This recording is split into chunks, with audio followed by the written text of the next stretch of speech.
Olá, queridos e queridas, sejam muito bem-vindos à nossa aula semipresencial de hoje, do módulo Psicologia e Práticas Organizacionais e da temática Diagnóstico Organizacional. Nessa aula de hoje, nós vamos abordar sobre a introdução à psicologia positiva, vamos falar sobre a sua breve história, áreas de atuação e os métodos de investigação mais utilizados por esse movimento da psicologia. Para isso, o nosso material de apoio de hoje é parte integrante do livro Avaliação em Psicologia Positiva, de organização do Cláudio Rutz, e o capítulo 1º, intitulado As Origens da Psicologia Positiva, os Primeiros Estudos Brasileiros, de autoria de Juliana Passico e Micheline Bastianello. Nesse capítulo, o objetivo dele é apresentar uma espécie de panorama sobre como a psicologia positiva surgiu, quais seus antecedentes históricos e qual é o objetivo dessa nova área. E vamos trabalhá-lo aqui. Para começar, a gente pode se questionar o seguinte: se você perguntar para uma pessoa leiga o que faz o psicólogo, o que é psicologia, possivelmente, se você já não fez, possivelmente vai escutar elementos negativos em relação à psicologia. Como assim? As pessoas vão dizer que psicologia é coisa de doido, que eu não vou ao psicólogo porque eu não tenho problemas psicológicos. Infelizmente, a gente ainda tem essa visão do senso comum de que psicologia é para gente problemática, digamos assim. Se a gente for pensar na própria psicologia tradicional, a gente vai dizer, como Seligman e o Csikszentmihalyi lá em 2000 disseram, que o foco dos estudos da psicologia sempre estiveram fortemente ligados, à recuperação e à remediação de déficits e patologias. O foco na doença, busca tratar e recuperar pessoas que têm problemas mentais, bem como resolver conflitos organizacionais. Por ser tradicional, faz sentido para a gente entender, porque o público leigo tende a enxergar a psicologia como resolvedora de problemas mentais, digamos assim, de doenças mentais, e que frequenta o psicólogo quem é doente mental, quem tem algum problema mental. Frente a essas questões, frente a essa perspectiva tradicional da psicologia, nas últimas décadas surgiu uma forma de contrapor essa perspectiva. Essa nova perspectiva está em pleno processo de expansão dentro da perspectiva, dentro da ciência psicológica. É a psicologia positiva, tema da nossa aula de hoje. O Seligman e Csikszentmihalyi, dois grandes autores da psicologia positiva, lá no ano 2000, disseram que essa psicologia positiva, ela busca promover um ajuste no foco da psicologia para os aspectos saudáveis. Já Paludo e Kohler, lá em 2007, indicaram que busca investigar aspectos do potencial humano por meio de estudos sobre condições e processos que vão contribuir para a felicidade. A ideia é fortalecer competências ao invés de corrigir apenas deficiências nesses sujeitos. Quando a gente fala em psicologia positiva, quando a gente fala nesses aspectos, a gente está dizendo que, tradicionalmente, a psicologia, ela negligenciou aspectos positivos do sujeito. Existem alguns artigos, algumas pesquisas que fazem lá, se você jogar no Google psicologia, você vai ter muito mais elementos negativos do que positivos de investigação, por essa perspectiva tradicional. Mas o que a gente pode dizer inicialmente nessa nossa conversa aqui é que a psicologia positiva, ela não nega ou ela não diz que a psicologia tradicional é equivocada, que é um problema. Pelo contrário, ela dá sim os louros, digamos assim, à psicologia tradicional. Ela é extremamente importante e deve continuar sendo investigada. A questão é que, além desses aspectos negativos, dos déficits e das patologias, uma perspectiva, um movimento da psicologia positiva, ele traz luz, digamos assim, ou busca trazer luz a aspectos positivos, ao potencial do ser humano, que também deve ser investigado. Como já discutimos em sala muitas vezes, as pessoas buscam procurar um psicólogo quando elas têm algum problema.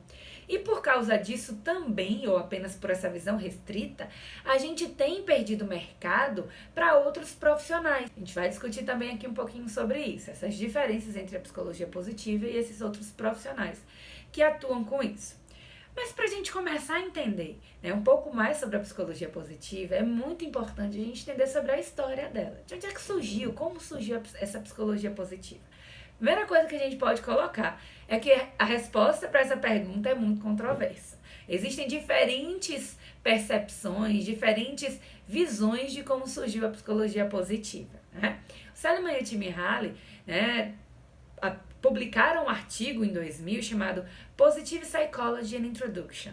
esse artigo, ele apresentou a noção de que a psicologia tradicional, a psicologia, tinha uma visão incompleta da psicologia, né? Que outros elementos poderiam e deveriam ser acrescentados nesse processo. A ideia é que esses autores indicaram a noção de equilíbrio. Como assim?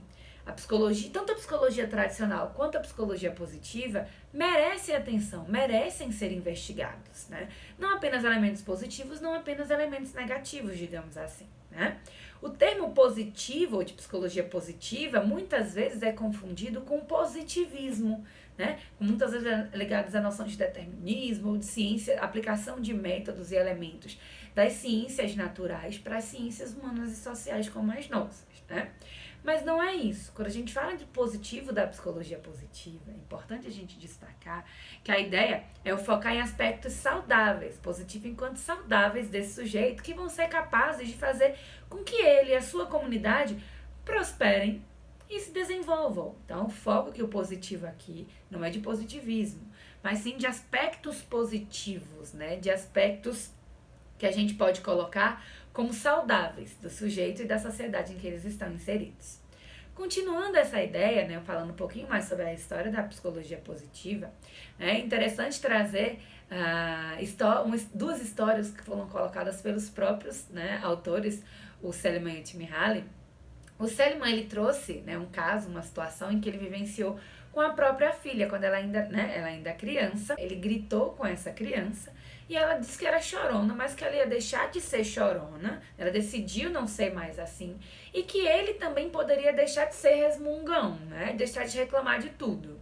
A criança então deu uma lição para ele de que educar não é somente corrigir, apontar os problemas, né, resolver problemas, mas também estimular qualidades boas que esse ser humano já tem, ou que ele pode vir a desenvolver. Outra história também interessante, que também está nessa base, no cerne da psicologia positiva, foram as vivências do Csikszentmihalyi, né, com pessoas que perderam tudo na Segunda Guerra Mundial, né, investigando sobre esses aspectos. Eram pessoas que perderam tudo, mas que mesmo assim, né, mantiveram sua integridade e ainda continuavam auxiliando outras pessoas, né, até para não se perder no caminho, digamos assim. Isso mostrava muito as forças, né, a força que essas pessoas tinham. E isso despertou o interesse do Seligman em investigar mais sobre esses aspectos positivos, sobre essas forças que essas pessoas tinham. As autoras do nosso material de leitura, né, Paceto e Bastianelli, disseram que alguns pesquisadores afirmam que quando Seligman era presidente da APA, né, da Associação Americana de Psicologia, ele deu início à psicologia positiva quando desafiou os psicólogos a criarem uma psicologia focada em forças e virtudes das pessoas, não apenas na perspectiva tradicional, como a gente já vem falando aqui nessa nossa aula de hoje. Apesar dessas informações, muitos autores vêm se questionando sobre esse surgimento repentino, essa origem repentina da psicologia positiva. Ela surgiu do nada, ela surgiu a partir, né, dessa lição da filha do Seligman com ele, ela surgiu a partir dessas identificações, né, do Csikszentmihalyi, né, com pessoas da Segunda Guerra, que tinham sobrevivido à Segunda Guerra Mundial, né, ou quando o Seligman foi presidente da APA, né, automaticamente ou do nada surgiu essa noção da psicologia positiva. Então, muitos autores como Hitt, lá em 2001, disseram que as origens da psicologia positiva, as raízes dessa psicologia positiva se encontram na psicologia humanista. Sim, com Carl Rogers, né, com o Abraham Maslow, com pesquisadores que já vinham investigando temas próximos ao que seria da psicologia positiva, né, mas que mesmo assim estão sendo ou teriam sido negligenciados pela psicologia positiva, não são, né, mencionados na psicologia positiva. As autoras do nosso material disseram que o termo psicologia positiva surgiu, foi citado pela primeira vez, inclusive num livro do Maslow, lá de 1954, chamado Motivation and Personality.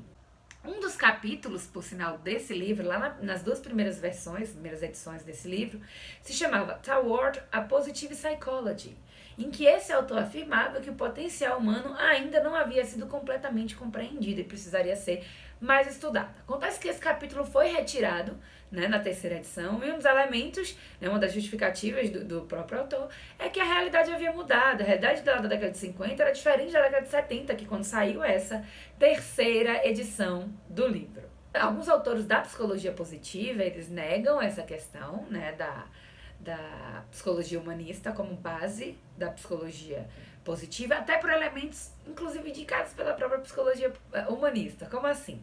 O próprio Maslow indicou que outros movimentos surgiram já na década de 70, inclusive uma justificativa para ele tirar aquele capítulo que a gente mencionou aqui, né? Era que outras áreas da psicologia já estavam investigando esse processo. Então, para psicologia, para muitos psicólogos positivos, né, a ideia é que essas outras perspectivas, essas outras áreas também influenciaram mais fortemente do que a própria psicologia humanista, né? A ideia é que aproximadamente há 2 décadas, um grupo de psicólogos norte-americanos iniciou um movimento em prol do estudo, né, científico do que faz a vida ser digna de ser vivida.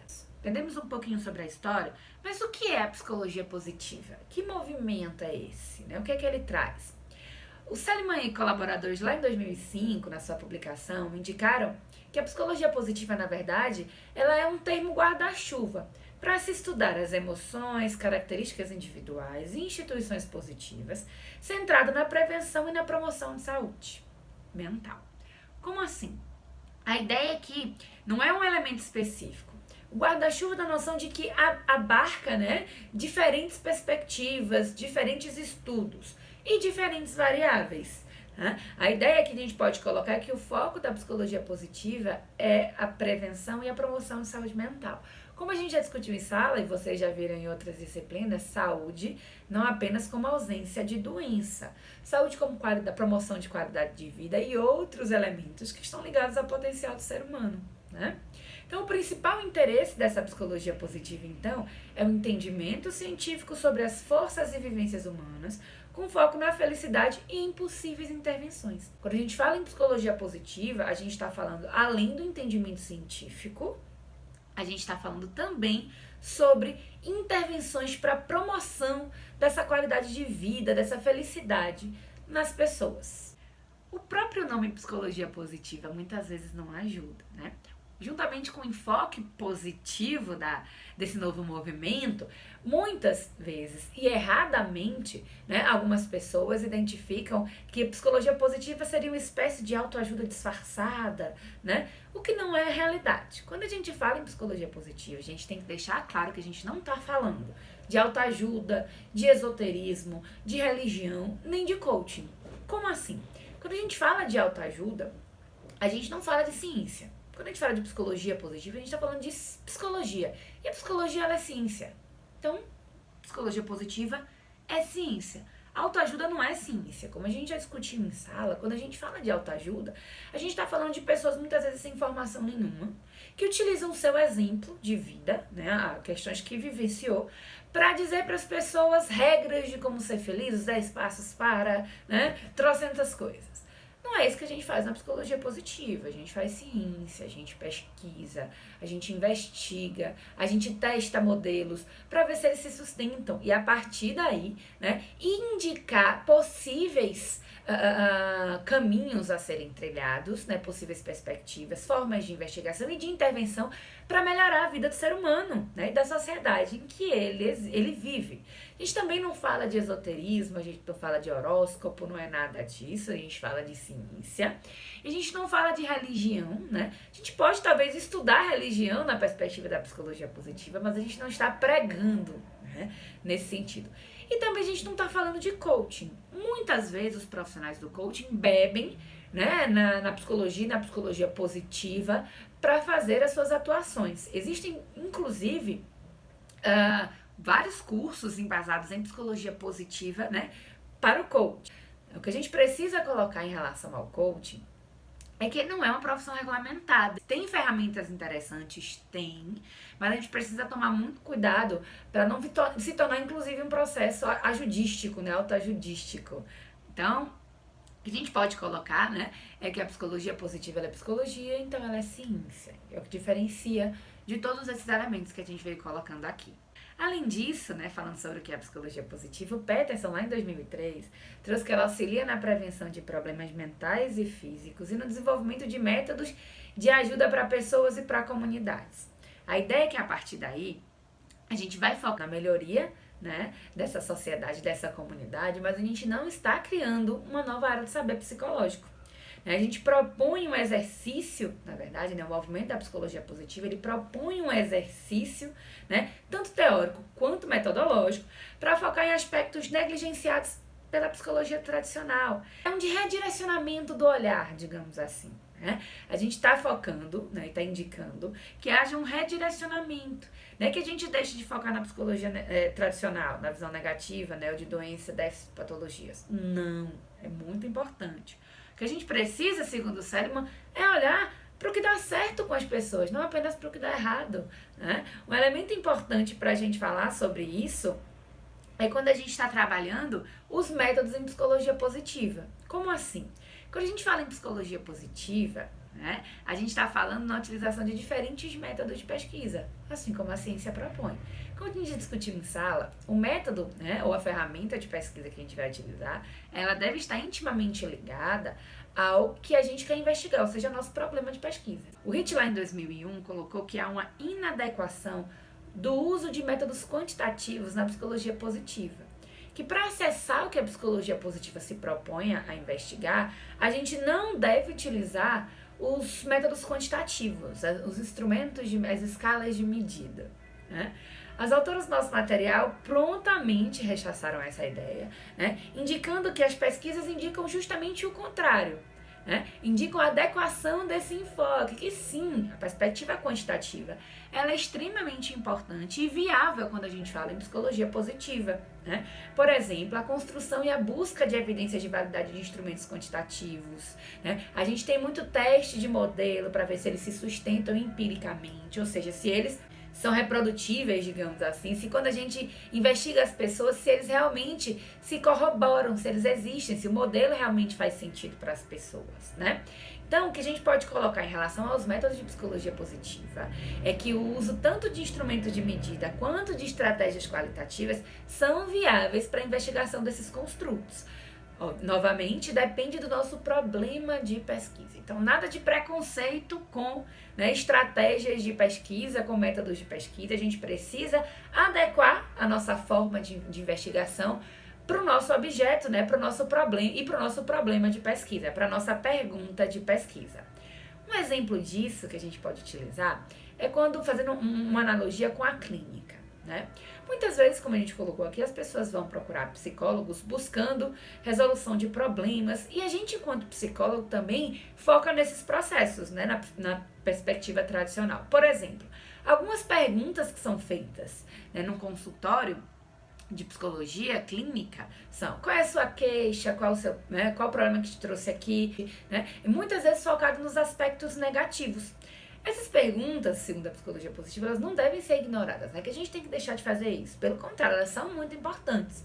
Mas a gente pode ir além, a gente pode mudar um pouco o foco nesse processo e fazer perguntas, né, com um novo direcionamento, com um novo enfoque. Como assim? O que está funcionando na sua vida hoje? Quais são suas qualidades? O que você tem hoje que pode te ajudar nesses processos? O que você reconhece que você já faz bem? Né? O que você pode melhorar disso que você já faz bem? Não apenas focando nos nossos problemas, juntando preferencialmente essas duas visões. Então, focando sim nos elementos tradicionais, mas trazendo também essa visão positiva, né? Porque todo mundo tem algo positivo. Além dos métodos de pesquisa em psicologia positiva, ou seja, as formas de coleta e análise de dados, né, que a gente tem, como a gente identificou aqui as diferentes possibilidades, é importante que a gente foque também, né, nas diferentes áreas de investigação científica que são propostas, né, e possibilitadas por essa psicologia positiva. Seligman e Mihaly lá, né, no ano 2000, trouxeram que existem 3 perspectivas básicas, né, 3 áreas básicas para a gente investigar quando se trata de psicologia positiva.